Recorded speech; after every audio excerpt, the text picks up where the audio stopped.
you hear me now?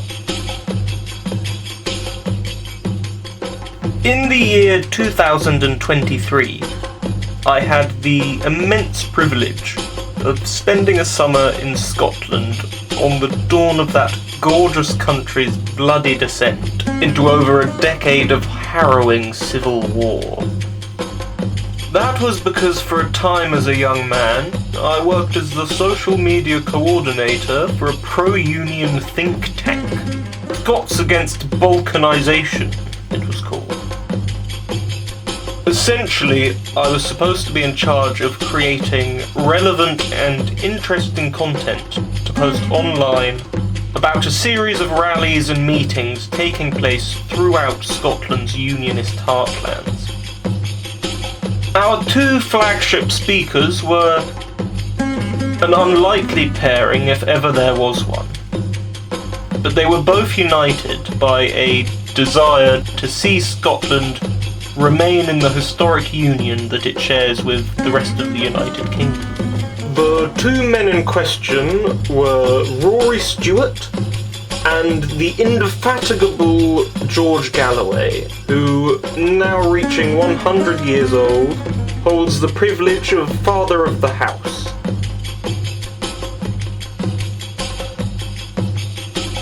At that time, I had with me this diary, in which I documented my own observations about Scotland at that incredibly unique moment in which everything was about to slide into chaos for the now utterly destroyed nation. May 17th, 2023, Paddington Station.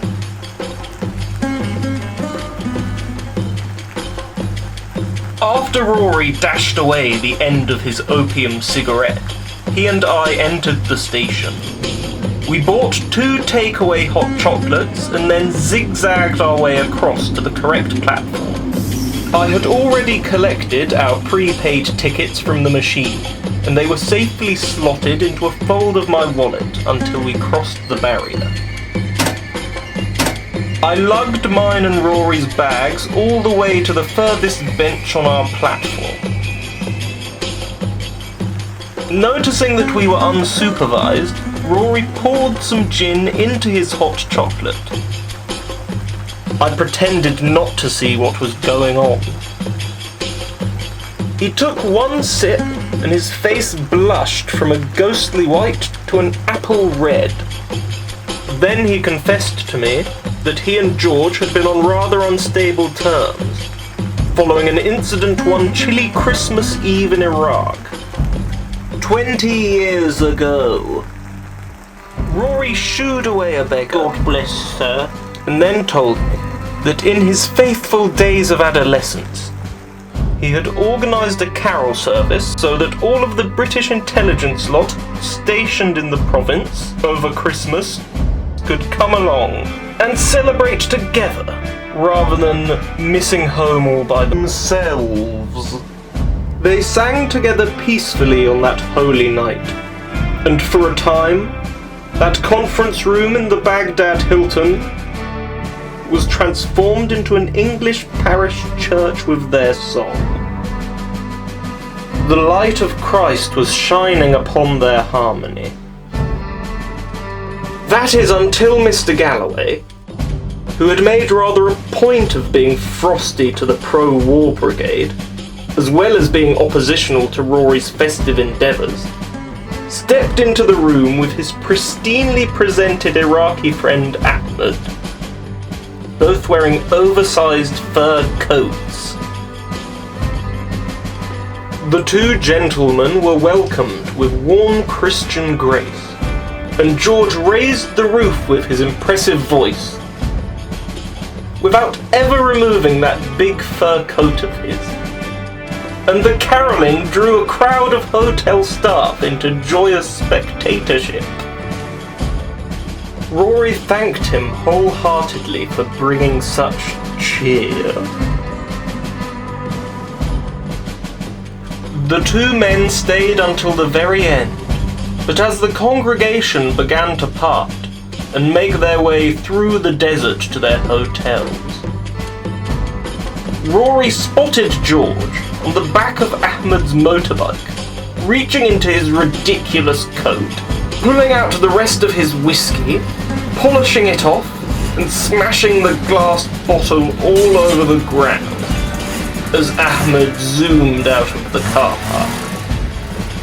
With the revving engine, accompanied by the sound of the two men drunkenly singing Iraqi shanties ringing in his ear, Rory walked home in tears, 30 miles to his desert tent, where he spent Christmas Day by himself, alone eating rotten mince pies that had crumbled to dust in his bag.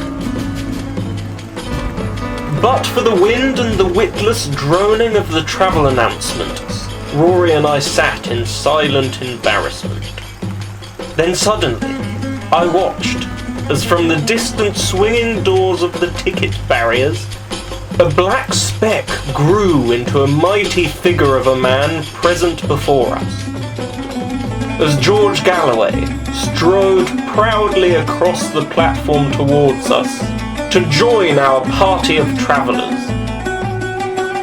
His striking face partially obscured by the brim of his fedora hat, the tail of his long coat blowing stylishly in the wind. He came like our hero, riding into town to save the day, dressed in a highwayman's black, his suitcase rolling along in his left hand.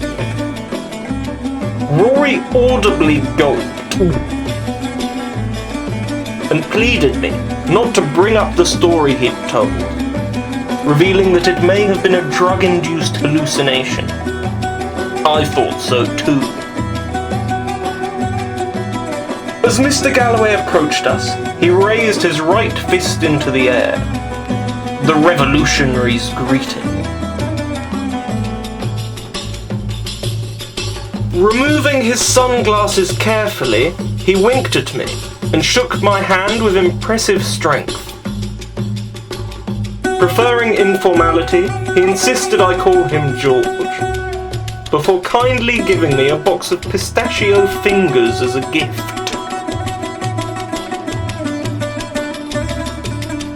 Extending his palm to Rory, he put the man at instant ease, and the two of them shared an embrace.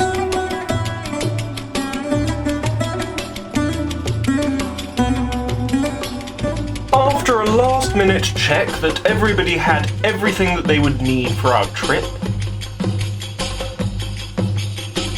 I delineated our travel itinerary to the two men.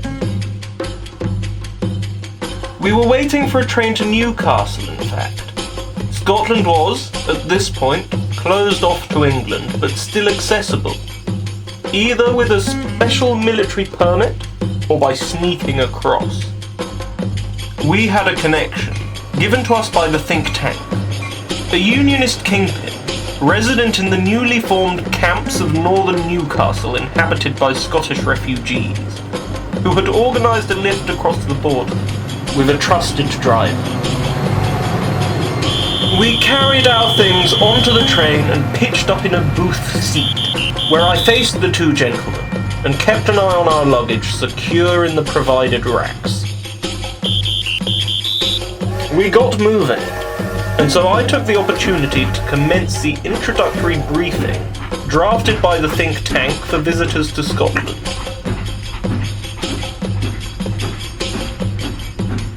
I explained that Scotland has fundamentally been partitioned, the nationalists having claimed Glasgow in the west as their effective capital, the Unionists Edinburgh in the east, with the borderland serving as the major locus of factional conflict. The rest of the country remained generally quite safe in parts. Then George commandeered the briefing with his version of events, free from the PR jargon of SAB's HR team. Rory continued to smile in speechless serenity, as George asserted that the violence had been greatly exaggerated by the sensationalist English press, and that we were more likely to witness the armed lads of Scotland chasing women and showing off with their weaponry, rather than fighting over political claims relating to such lofty things as sovereignty or national self-determination. He then went on to point out that there were divisions between factions on the same side that were even more explosive than the central divide between Unionist and Nationalist, mainly arising from the petty conflicts of the Middle Eastern regimes funding the different militia groups. Rory excused himself, got up from his seat, and told us he was going for a jobby. Scotch slang for a dump, I found out. In his absence, George began to call into question the veracity of Rory's Scottish identity, calling him a drugged-up, neo-imperialist Thunderbird dummy who totally lacked the attributes of a great Scottish warrior. George paused and admired his own reflection in the window pane of the galloping train as we traversed the grey English countryside, drawing a large breath and shutting his eyes closed. He revealed to me that on a sweltering Baghdadi night at the British Embassy, circa June 2004, when George had been over there campaigning against the invasion, he saw starkly Rory's sinister side. I joined him in closing my eyes as he set the scene. At a jungle safari-themed bash, thrown to celebrate the anniversary of the D-Day landings, which George saw as the only valid reason for visiting his country's embassy during his Iraq days, Mr. Galloway witnessed the unbelievable spectacle of a much younger Rory Stewart, alongside other white British diplomats, being carried into the drunken bacchanalia on sedan chairs, lifted by loinclothed black squaddies out serving Her Majesty's Armed Forces, to the overwhelming delight of the depraved crowd. George was utterly appalled, and he felt he must leave at once. He managed to barge his way across the dance floor of overjoyed journalists twirling to S Club 7 as boot polish trickled down their faces, and past the NGO workers dressed as Tarzan, through to the exit of the ballroom. George went straight back to his hotel, for which he was later unfairly criticised for being treasonous and a disgrace to those who had fallen. A firm round of tapping on the table. We opened our eyes to see the ticket officer towering above us with an important message to announce. He informed George and me that all three of us would have to be ejected from the train at York because a member of our party had been discovered smoking opium in the loo. Rory. His customer service formality obscuring the reality of his sheer authority, he allowed us to remain seated until our forced removal from the train. George and I stepped out of the carriage at York, whereas the limp-bodied Rory, with an expression of pure ecstasy on his face, was thrown from the train onto the platform unceremoniously by two ticket officers. George was furious and called Rory a worthless junkie. As George took out his telephone to arrange a friendly lift to Newcastle at short notice, Mr. Stewart seemed to be in a trance-like state, rubbing his nipples for sensory pleasure. We carried our luggage over to a bench outside the station to wait for our driver there. After George calmed down, he remarked, as Rory rolled around on the floor by the cigarette disposal unit, caressing his nipples, that perhaps the lad was indeed a true-blooded Scot after all. Hours later, George's pal arrived in a Mini Cooper adorned with British insignia. Our driver, Henry, a young Scottish refugee, introduced himself and helped load the bags into the boot of the car.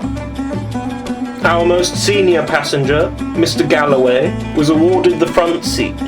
Rory and I were crammed into the back. In his discussion with George, Henry proved himself to be a fervent, eager Scottish Unionist. George loved his passion and told Henry that he reminded him of himself in his younger years, as he admired his reflection in the side mirror, stroking his neat, silvery beard. I softly interrogated Henry about the various men, symbols and photographs displayed in his car's interior. As we just started counting off their various identities and commenting on each one's image and form, Rory suddenly vomited all over Henry's car. And following an hour of silence from the fellow, he confessed that his nipples felt sore. Hardly surprising. Fortunately for Henry, he had laminated most of the pictures in his car. And fortunately for the rest of us, we were soon arriving at the camps of North Newcastle, with the sound of Rory's dry retching accompanying us for the rest of our journey. For the last leg of our journey, Henry the driver teased Rory by telling him there was a lump of opium in the glove compartment, and the poor lad kept falling for the trick each time.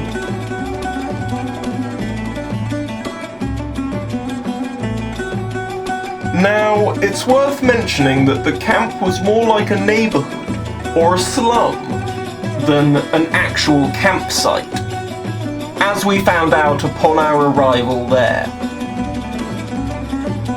After some armed youths familiar with Henry checked us through the makeshift gates of the camp, we navigated our way through the newly muddled together bustling roads of the shantytown, with eyes like saucers as we studied the pro-Union murals depicting larger-than-life martyrs and venerated heroes. And our car was chased by giggling street urchins all the way. The camp surrounded Newcastle's airport runway, which made the Rangers' flags of its inhabitants flutter majestically with each landing and takeoff. Henry drove us all the way to our contact's house, in the heart of the camp, where the roads became even more narrow and the electrical mainlining more entangled. We were surrounded by people, fascinated as we got out of the car and unloaded our bags. But one man broke through the crowd. He had a bristly moustache, a thick leather jacket, and an AK-47 hanging conspicuously from his shoulder.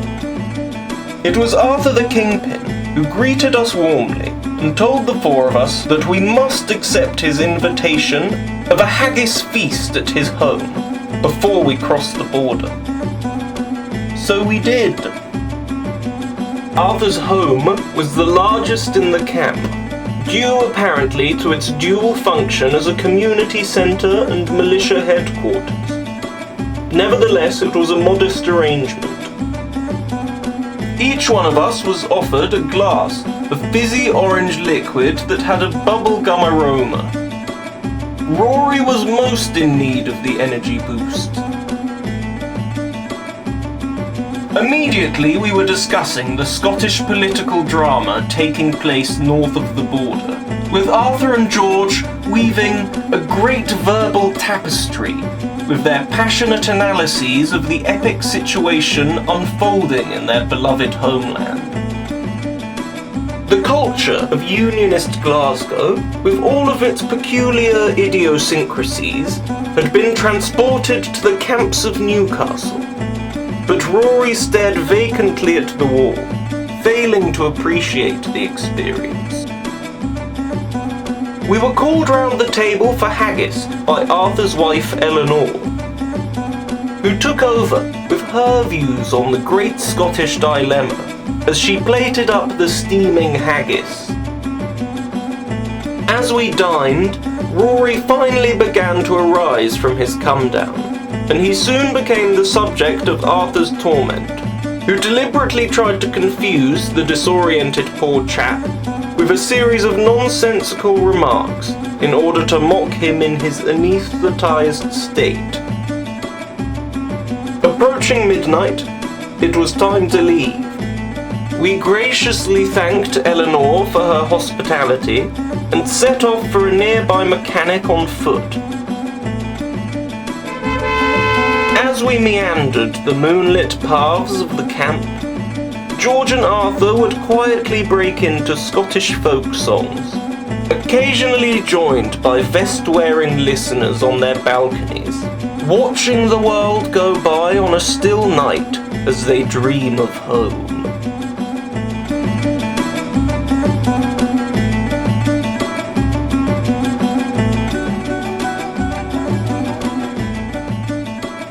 We arrived at the brightly illuminated garage, greeted the late-night mechanics working, and we were escorted to the back office and directed into a cupboard, where we climbed down a ladder, followed by our luggage tied to a rope.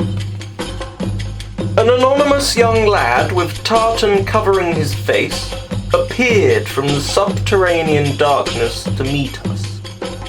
Arthur told us that the lad would accompany the three of us to Kelso over the border and serve as our guide.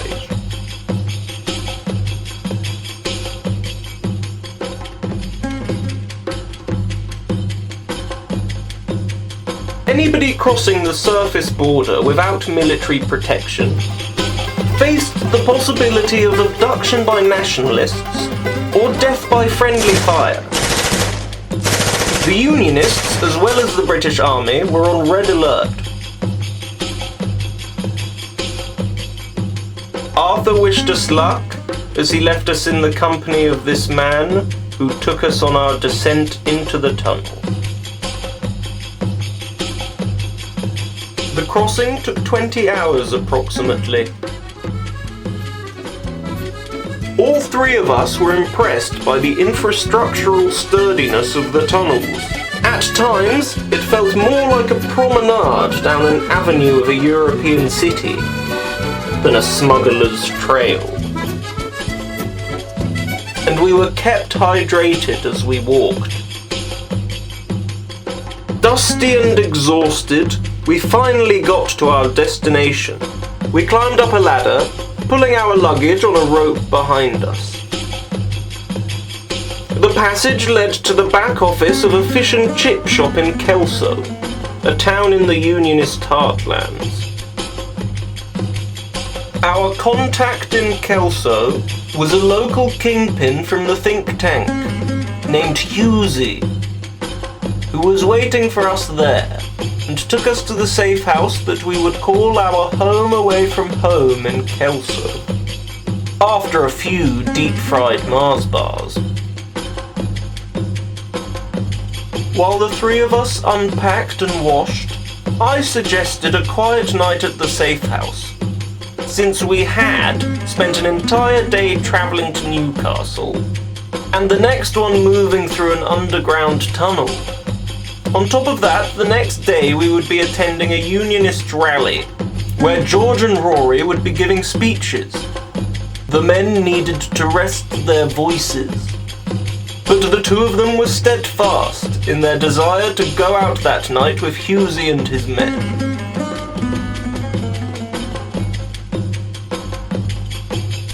Dressed to impress, we were picked up in 2 cars, and we raced in a terrifying, rubber-burning convoy to a Scottish dancing club situated on the outskirts of the town. The darkness of night obscuring the recent destruction of Kelso as we went. Upon arrival, we shook hands and made acquaintance with some of the armed lads hanging around in the car park before entering. and we posed for some photographs with them to post on our social media page.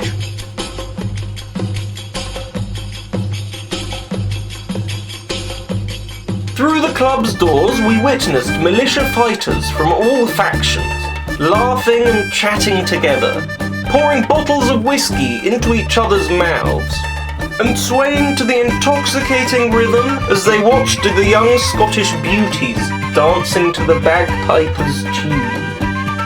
Our party of 7, including Hughesy and his men, was led through to a table by one of the Scottish girls, who then brought us a bottle of whiskey, which Hughesy commanded us not to touch, because it probably contained white spirit. Hughesy took George and some of his men up to the bar to order in a round. Rory then launched himself from his seat and told me that he's off to try and find some 15p wangers somewhere in the club. He relayed to me that black market pharmaceutical downer pills were considerably cheaper and stronger north of the border, even before the conflict. Rory, bright-eyed and bushy-tailed, grabbed the untouched bottle and leapt off on his quest, leaving me to break the ice with Hughesy's remaining men. Unfortunately, I couldn't understand their thick Scottish accents. Before long, one of the dancing lasses approached us and brought me up to dance with her on the stage, encouraged by Hughesy's men. Everybody cheered us on. The whole club watched us up there as we moved together as one. But then, a table of nationalists began drunkenly singing out patriotic Celtic liberation songs. Until that moment, everybody had been mixing together as Scots. However, the Unionists became furious, and Hughesy's men initiated an enormous pub fight, with tables, bottles, and ashtrays being launched in every conceivable direction. As the Spartanic men wrestled and brawled, the outnumbered nationalists fled after taking a beating, and everybody continued to fight even after they'd been chased out. The girl who brought me up to dance took my hand and brought me into a secret room behind the stage to wait out the violence in peace with her. We entered a silk-clad room, in which Rory was absolutely hammered, making a spectacle of himself for the Scottish dancing girls, and flicking his nipples with abandon in the middle of their circle. Like a pantomime performer, he tossed 15p wangers from his new bag all over the room like so many fruit salad sweeties. Soon it became apparent that the crowd of Scots had stopped fighting. Instead, they could be heard drumming on the tables and cheering and clapping and calling for the dancing girls to return and entertain them. The degeneracy continued until dawn. Hughesy drove us back to the safe house, unconcerned as to where his men had found themselves that night. Rory was already fast asleep in the back seat next to me.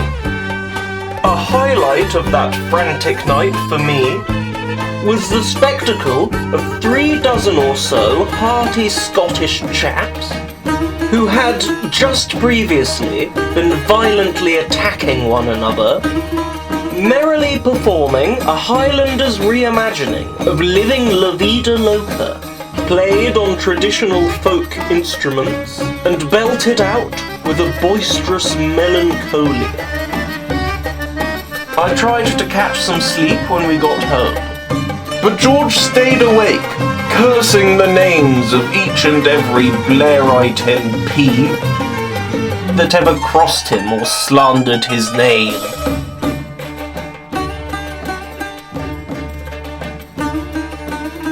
May 20th, 2023.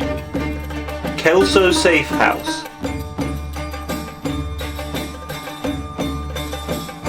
Arising at noon, with only a few hours to spare until the Unionist rally, I undertook the Herculean task of sobering up Rory Stewart, as well as lotioning the lacerated skin on his nipples. George required less attention, but after I left Rory to soak in the bath, I used foundation to conceal George's black eye. Rory and I were catastrophically hungover from the previous night. I made porridge to try and soak it all up, but getting to the rally would nevertheless prove an ordeal. Hughesy arrived to take us there at 6 p.m, by which time Rory seemed to have made a miraculous recovery. The two men looked freshly groomed and well dressed too. Rory in a kilt, and George in a tartan jacket. The rally was being hosted by the think tank, Scots Against Balkanisation, in the courtyard of an old farmhouse that now served as a key Unionist meeting point. It took us only a short time to get there, despite the damage done to the road by conflict in recent months. The courtyard had been arranged so that the audience would be sitting on plastic garden chairs, facing a stage set up with a podium and an electronic speaker of great magnitude, and a chair for each speaker set out on the stage. A military brass band played marching tunes and the British flag flew proudly. The rally was filling up and becoming lively. We posed for a few photographs for the benefit of our followers. Hughesy, George, Rory and I were welcomed by Charlie, a firebrand Unionist rabble-rouser who brought us up to join the other speakers on stage. Charlie delivered his opening address and introduced everybody speaking. Then George thanked everyone for coming and gave his speech in favour of British values, poetically and with gusto. Following Mr. Galloway's applause, the third speaker approached the podium and made his case for the Union with conviction and persuasive argumentation about shared heritage. Rory, who was supposed to speak next, caught my eye, for he was igniting a cigarette back to front in his teeth and slouching in a sedate fashion. As the third speaker droned on, I began to suspect that Rory hadn't quite recovered from last night. Suddenly, he propelled himself from his chair and staggered over to the podium, even though it wasn't his turn to speak yet. And, quoting Macbeth, Rory announced slurringly that present fears are less than horrible imaginings, before collapsing to the floor as he tried to maintain his balance on the unbolted podium, which came crashing down with him. Rory lay there, entangled in the microphone wires and urinating into his kilt. He was dragged off the stage. He had not only interrupted another speaker and made a fool of himself, Rory, the walking disaster, through ignorance of the subtext, had invoked Scotland's proudest literature to in fact support the case for independence. After the rally, the audience began dancing together in a big circular chain.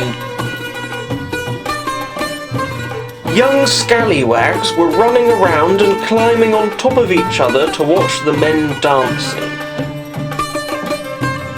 Rory was asleep on a chair, next to a handful of veteran Unionist old duffers, sitting together in the middle of the circle. George was leading the dance for a bit at the start, but retired himself early before he got tired. I was of the opinion that both men needed to take things easy that evening. I took some fabulous pictures of the celebrating men, and I filmed their Scottish dancing. But a group of young lads broke from the circle and forced me to delete the footage for security purposes. They peered over my shoulder until they were certain I'd gotten rid of everything.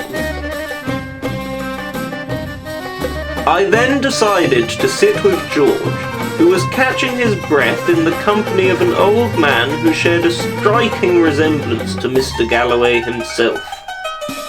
I was introduced to Rory Galloway, a distant cousin of his, who continued boasting in a near incomprehensible Dundee growl about his pivotal role, his central involvement in every single important victory of the Unionist project in Scotland so far. Gregory, with George's firm backing, moved on to inform me that the Galloway family had long been considered the most handsome men in their clan. I had no reason to dispute their claim. Gregory winkingly tossed me a 15p wanger. George declined the offer of his, but I took mine. And immediately feeling the unyielding urge to dance, I rushed into the middle of the circle, where I began to twirl along to the music in an uninhibited frenzy of delight. Exhaustedly, I finished twirling and waited for the dizziness to pass. Then staggered over to the monoblock plastic chair available next to Rory and the old chaps. The 15p wanger had made me feel a sudden too heavy sensation in my body. Rory, half conscious, stood up and began to sway to the music, rubbing his tender nipples in the typical fashion, spotting a cigarette unsmoked in the dust. He bent down to pick it up with the slow pace of a blind old cripple and the single-mindedness of a Scotch warrior. By the time Rory was standing up and inhaling his findings in oblivious serenity, the weight of his kilt had already pulled the urine-soaked garment down to his pale ankles.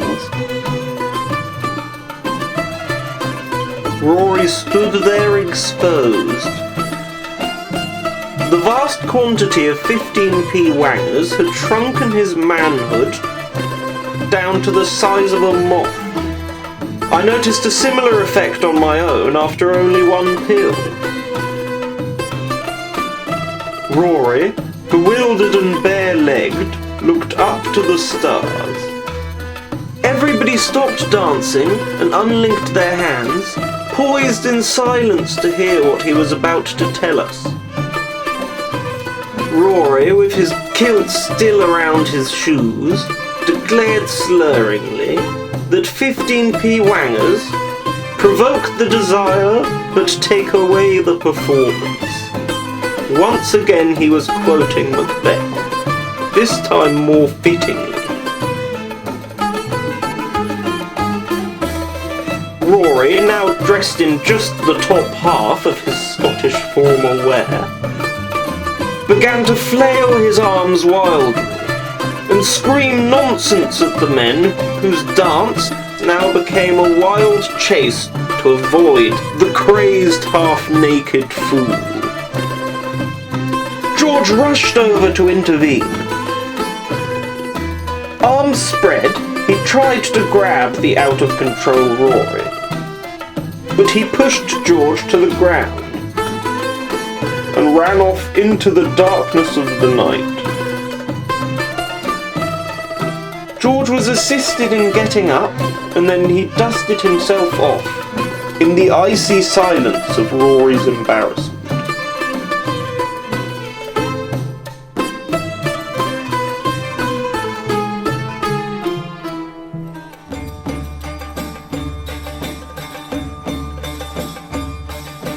George, Gregory, Charlie and I set out together on foot as one of the search parties formed to look for Rory in the night. As we hunted down Mr. Stewart in the wooded hills nearby, Charlie asked George and his cousin why the two men exhibited such animosity towards Rory, even at his most vulnerable. As we walked, the two cousins told us in proud concert about how their great-great-great-great-grandfather, Willie Galloway, once captained a vessel whose crew were the most feared band of pirates operating in the Caribbean Sea. The ragtag collection of swashbuckling Irishmen, Moors and runaway slaves proved a formidable obstacle to His Majesty's Navy. For routinely they boarded and ferociously looted British merchant ships, overwhelming the vast royal fleets with ruthless force, and distributing the looted wealth among the common people of the New World.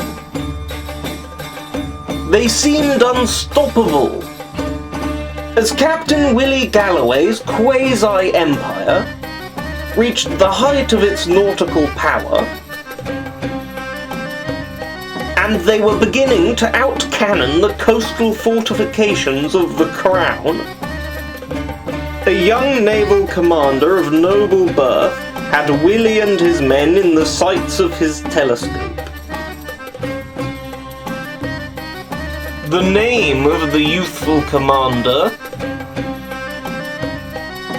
was Ernest Stewart, a recently graduated Star Cadet who'd been offered every possible support from the Royal Navy, desperate to rein in those marauding cutthroats.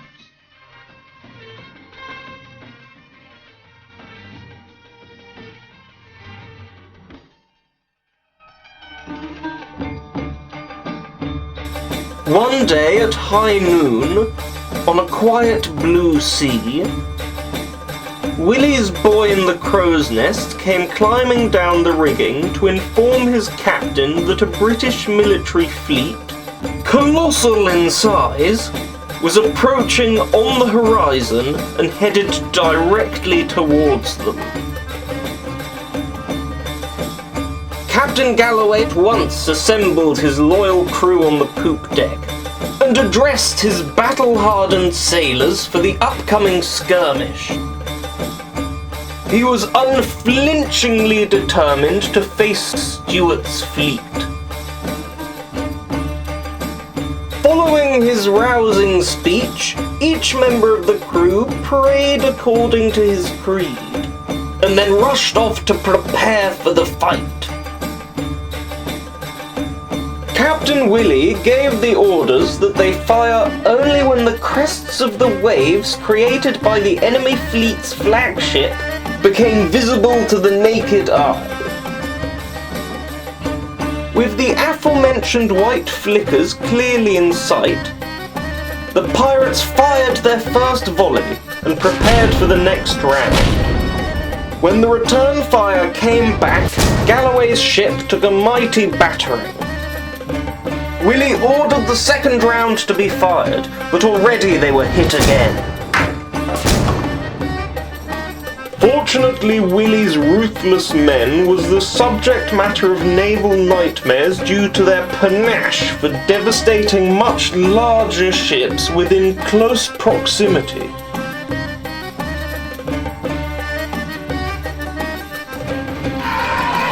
A great deal of the crew sacrificed themselves by swinging onto the enemy ships, cutlass in tooth, and slaughtering the press-ganged sailors aboard the raging aquatic infernos. Every ship involved had been virtually destroyed. The remaining pirates fought gallantly on the blood-soaked wrecks as they burned to embers.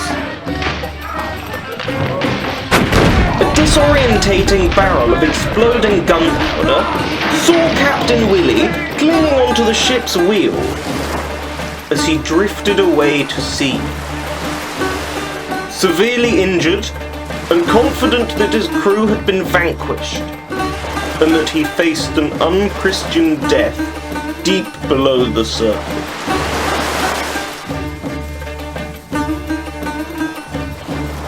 He managed to survive for 3 days marooned before washing up on the shores of a seemingly uninhabited island. Willie, injured, unfamiliar with survival techniques, and totally perishing with thirst, sat on the sands and thanked God for the breath still inside him.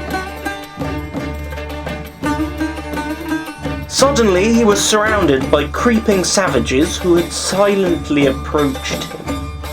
Too weak to resist, the captain was hog-tied to a pole and carried inland, through a jungle path to their village, a collection of huts where the natives had gathered around to gaze at the new captain.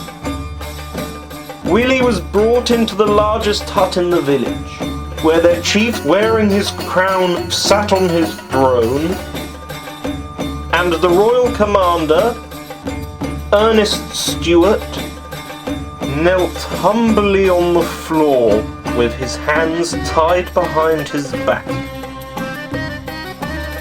Taking advantage of the serendipitous occasion, when Willie was released, he immediately rushed over to strike Stewart forcefully to the ground, impressing the chief.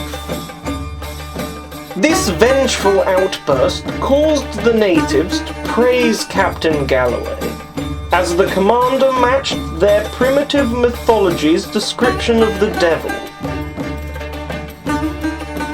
who would appear as a white, youthful man from the sea.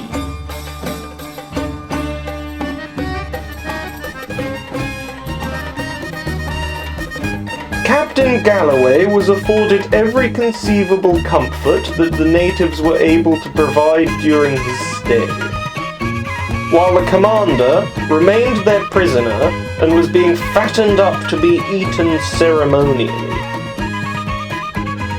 Pitying the commander, one day, the compassionate Willie ordered the natives to fashion a large canoe so that he personally could slaughter the devil at sea when it was time to feast on his flesh. In actual fact, they would escape the island together and return to civilized life. Willie, though comfortable on the island, longed to return to his life of seafaring banditry. The preparations for the feast were immense, and the natives managed to construct a seaworthy canoe. On the day of the feast ceremony, the islanders all gathered round on the beach in the presence of their chief. Ernest, unaware of the plan, was hog-tied and carried screaming onto the boat. Willie was handed a machete, and the two men were waved off in an atmosphere of celebration. Commander Stewart wept as he was forced to row the canoe away from the island, with a machete waving in his face.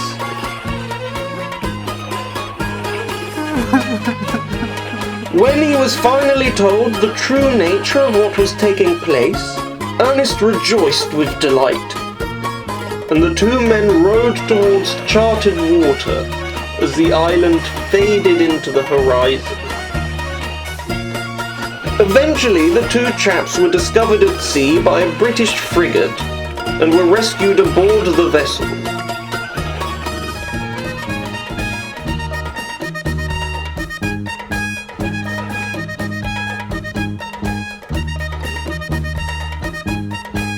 after Ernest took one sip of life-giving fresh water, the once grateful naval commander pointed at the man who saved his skin and revealed his true identity, the notorious pirate, Captain Willie Galloway.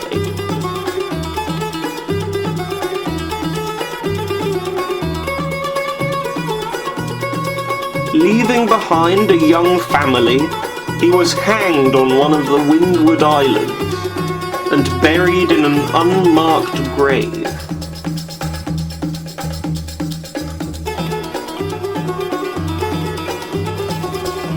Charlie and I were full of questions, largely epistemological in focus, as the four of us continued to search for Rory in the Scottish near wilderness until the first light of the next day broke.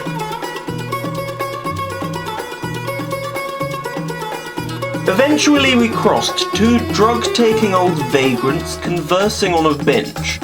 I'll never forget their first question, or the way it was phrased. They inquired if we were looking for that posh freak who swapped his wedding ring for a wee bit of smack. They assured us he was close.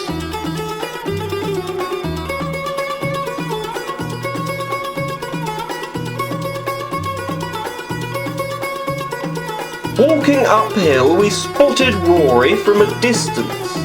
He seemed to be in a trance-like state, nude except for a handful of ash barely preserving his modesty, peacefully admiring the dawn view of the valley from its summit in wonder. As we walked up to fetch him in a too-soon self-congratulatory triumph, an armoured car, flying a Scottish flag of St. Andrew, pulled up beside him, and Rory was kidnapped by nationalist fighters before we reached him. To our surprise, he gladly joined them. Seemingly unaware of the obvious dangers, he entered their vehicle. His blissful mind at that moment appeared incapable of processing the very concept of a threat.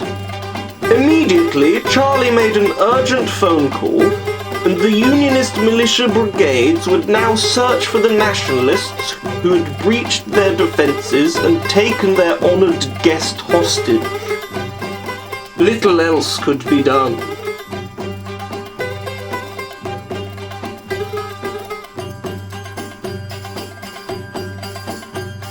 It was now officially morning, and as we made our way down the hill, sighing and deflated, a Unionist seven-seater picked us up on the side of the path. All four of us shared the burden of describing the details of what happened to the driver and his gunman. Upon our return to the safe house, still decorated for the rally, the heat of the day was beginning to be felt, and a meeting was about to be held to discuss what was to be done about Rory. I was not invited to attend. I waited in the unswept courtyard, resting my weary body on a plastic chair for some time, until I was summoned into the meeting room. Unionist fighters and kingpins, in a clearly quite serious atmosphere, lined the room. Dark except for the light of a projector pointed at a whiteboard.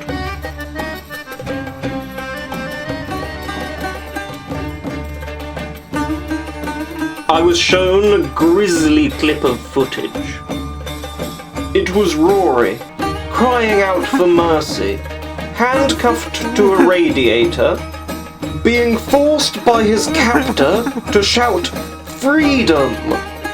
a line from the Scotch nationalist epic Braveheart, again and again, until he did so with sufficient enthusiasm. The camera then pointed to Rory's tormentor, and the video was paused. And I was introduced to Douglas Halibut, the Scottish Nationalist's head of operations, as he laughed cruelly at the weeping captive's humiliation. The video was resumed and I felt nauseous. Another figure, who I recognised as Hamza Bream, the nationalist spokesperson, appeared in the frame to tell us, quite forthrightly, that Rory would be beheaded, that is to say, decapitated, unless Unionists totally withdraw from Dumfriesshire. The projector was turned off, cutting short Rory's screaming appeals to meet their demands. Following a sombre moment of reflection, the men set out to convince me, in my emotionally fraught state, that I must go on an undercover mission to save Rory. I would, according to the task, assume the identity of a Kurdish separatist fighter on a fact-finder to Scotland. And once I'd infiltrated the nationalists' ranks and gained their trust, I would rescue Rory. Dutifully, I agreed to undertake the challenge. George called me a fine young man and shook my hand.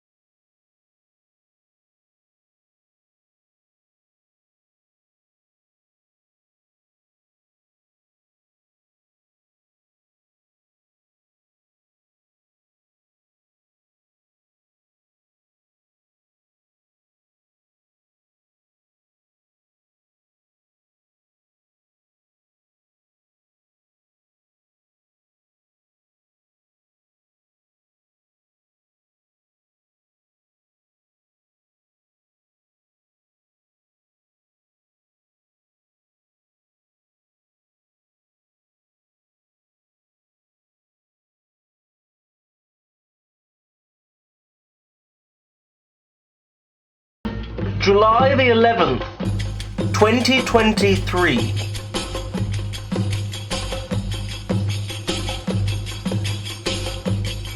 It has only been a short period since I most recently took an opportunity to write in my diary. And yet in that time I have been transformed.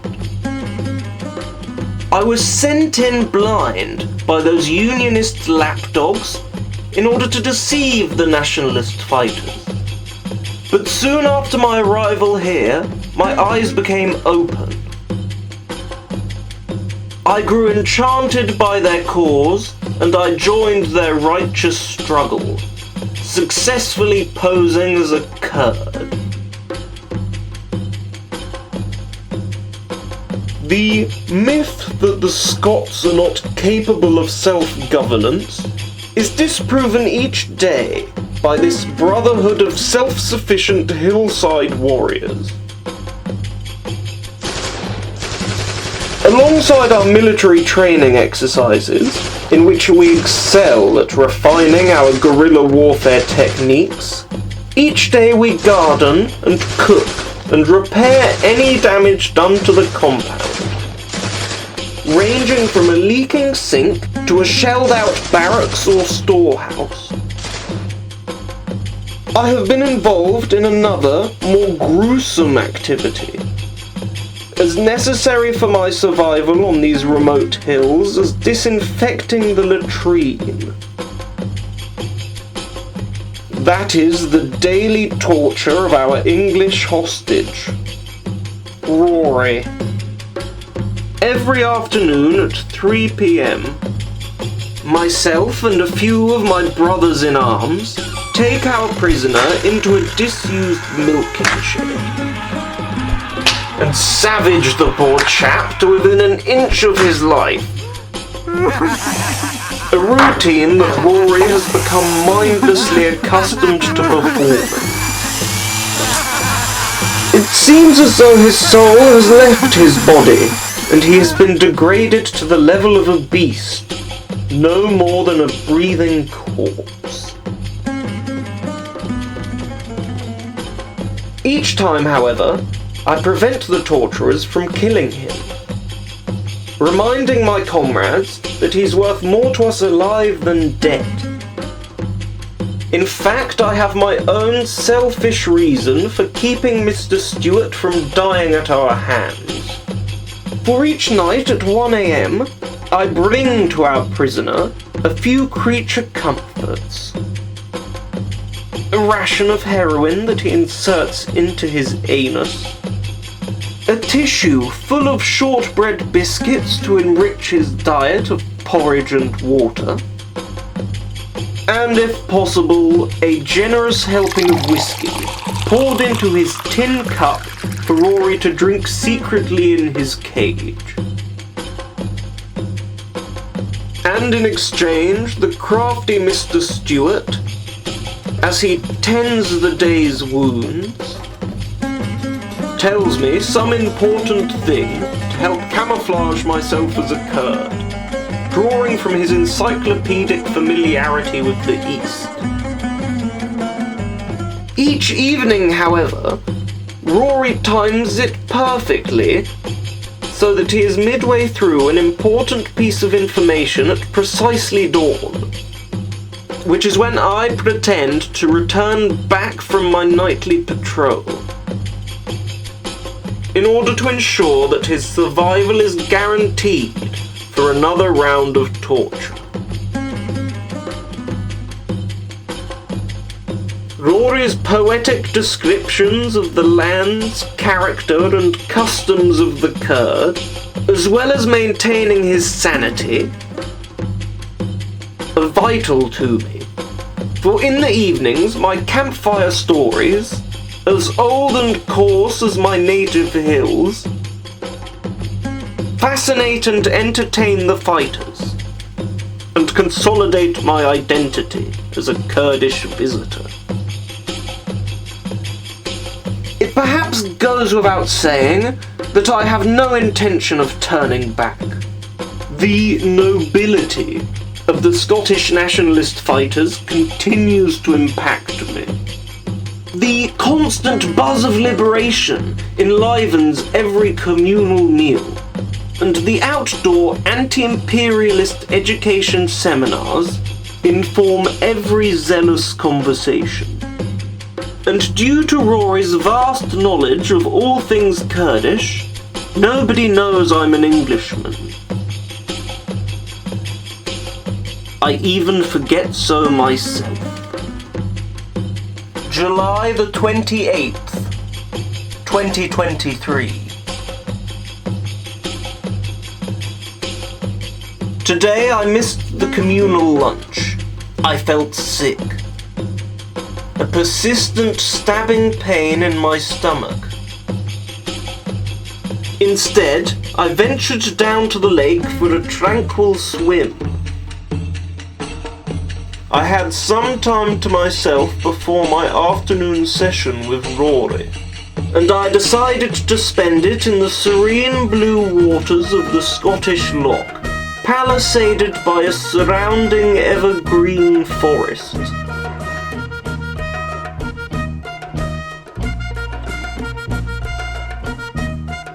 My own presence was the only unnatural element in that place.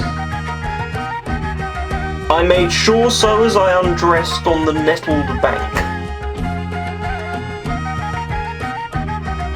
I entered the water and closed my eyes, achieving a womb-like sense of comfort and weightlessness.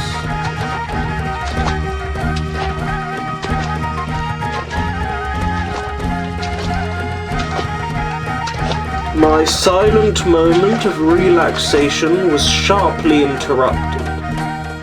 Hurry! Suddenly I opened my eyes to see a drug-taking vagrant confronting me from the bank of the loch.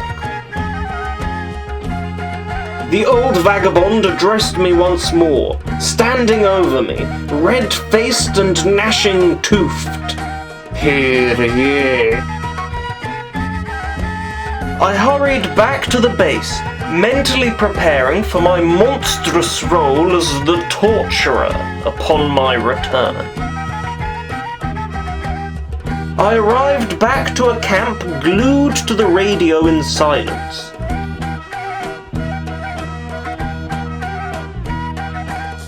George Galloway was announcing the establishment of his new breakaway party.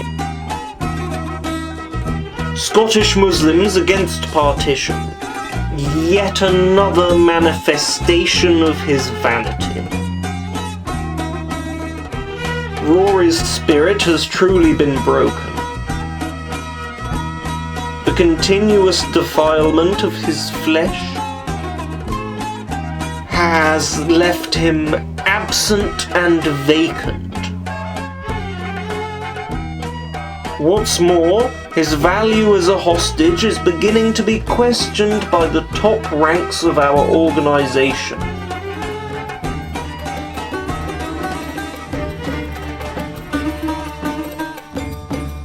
August the 22nd, 2023.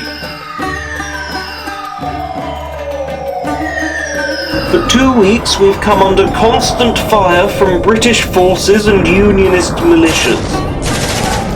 Last night, an unpiloted drone aeroplane almost took out our electricity generator.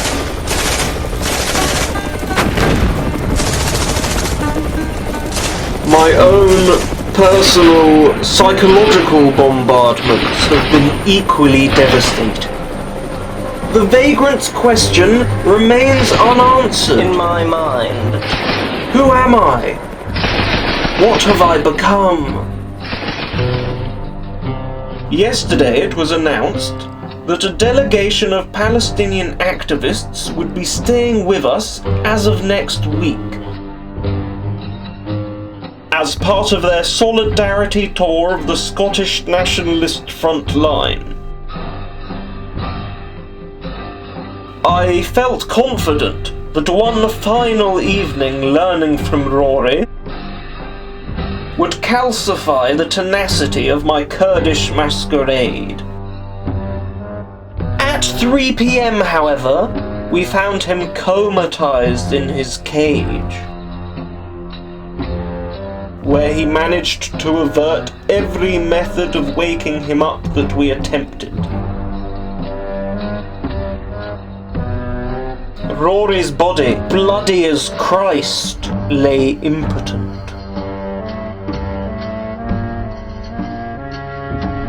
This spectacle made one thing very clear to me, that I must return to that distant land I once called home. England.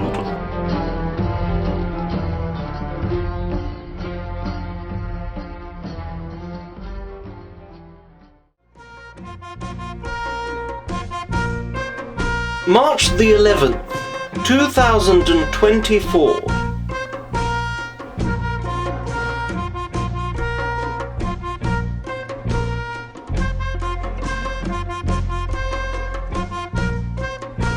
Having neglected this diary for almost 1 year, I was able to finally describe the concluding experience of my Scottish adventure. For last night, at Mr. Galloway's invitation, myself, Rory and George went out together for a reunion dinner at an Iraqi restaurant called Erbil in West London. The staff greeted us with familiarity as George's friends.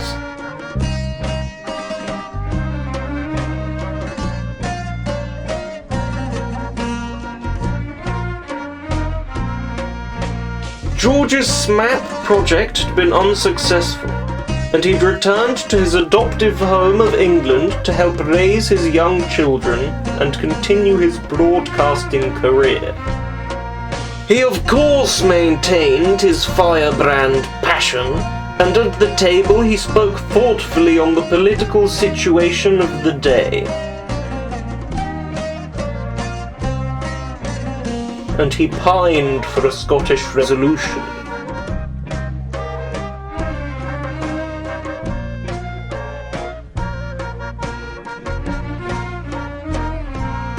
Rory, opium-free for several weeks, and looking great for it, told us in too graphic detail how he survived another month of torture following my escape from the compound, before being saved when the British Army raided the nationalist position.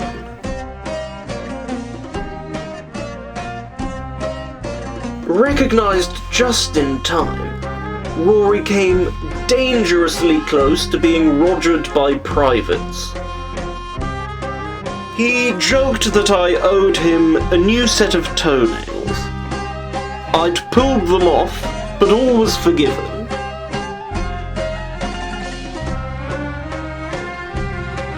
The two men were keen to hear about how I trekked across the conflict zone back to England, disguised as a roaming vagrant. So I told them how I used my newly adopted survival techniques to navigate my way and find sustenance in the wild.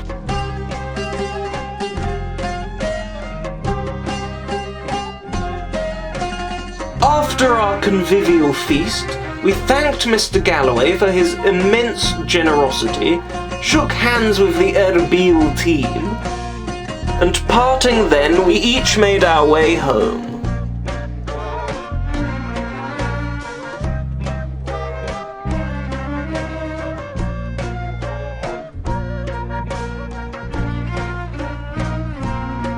An old Scottish man in a tartan football hat came onto my tube carriage.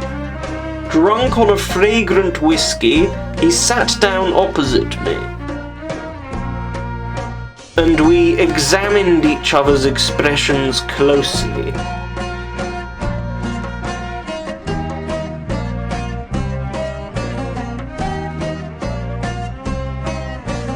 A shared yearning for Scottish liberation was felt in that moment. I raised my fist into the air, and quoting Mel Gibson's Braveheart, I shouted, "Freedom!"